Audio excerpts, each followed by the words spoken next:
नमस्कार दोस्तों, आपके अपने चैनल आपकी अपनी कहानियों में आपका स्वागत है। आज की कहानी का शीर्षक है आईना। दिवाली आने वाली थी। ऋचा घर के सभी कामों के साथ सफाई भी पूरी चुस्ती फुर्ती से कर रही थी। घर में उसके पति, सास ससुर, देवर देवरानी, उसके 2 बच्चे और एक देवर का बच्चा था। देवरानी नौकरी करती थी। इस तरह पूरे परिवार के काम का बोझ ऋचा पर ही था।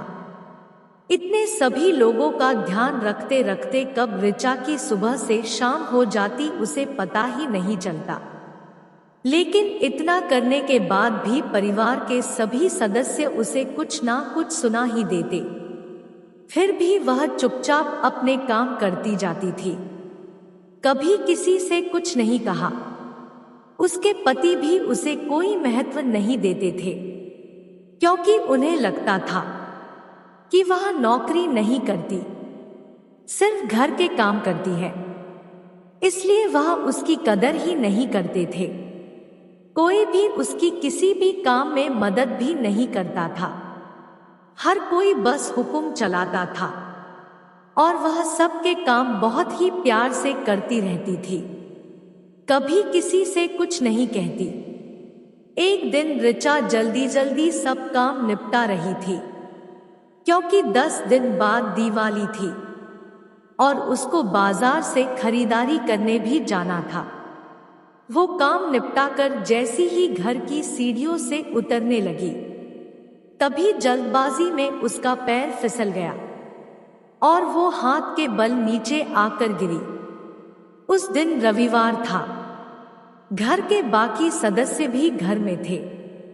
उसके गिरने और दर्द से कराहने की आवाज सुनकर सब बाहर आए। ऋचा के पति ने तो उस पर ही चिल्लाना शुरू कर दिया। वो तो मां को दर्द में तड़फता देख बेटी ने बोला, पापा बाकी बातें बाद में कर लेना, पहले मम्मी को उठने में तो मदद करो। तब उसके ससुर जी ने भी बोला कि पहले ऋचा को डॉक्टर के दिखा के लाओ, उसका दर्द बढ़ता ही जा रहा है। पति गुस्से से भरे हुए उसको डॉक्टर के पास ले गए। ऋचा का बाएं हाथ में बहुत दर्द था।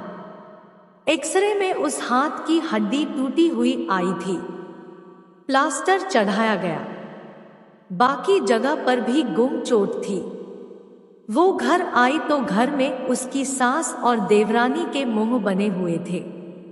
वो लोग ऋचा के दर्द से ज्यादा घर के कामों को लेकर परेशान थे। सास ने तो उसको सुनाते हुए ये भी कह दिया कि वो तो घर के सब कामों से छुट्टी पाकर आराम करेगी, मुसीबत तो बाकी लोगों की आ गई है। जब पता है कि साल का इतना बड़ा त्योहार है, तब तो संभल कर काम करना चाहिए था। देवरानी अलग बोलने लगी कि उसको तो इतनी छुट्टियां भी नहीं मिलेंगी और वो घर और ऑफिस दोनों नहीं संभाल सकती।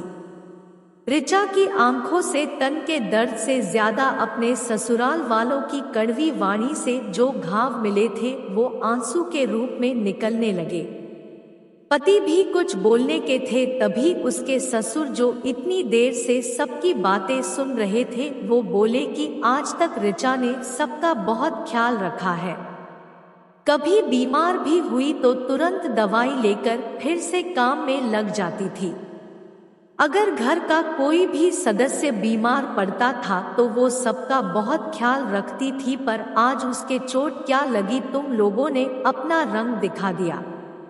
आज तुम लोगों के कड़वे बोलों और स्वार्थ ने ऋचा के किए क्राय पर झाड़ू मार दिया।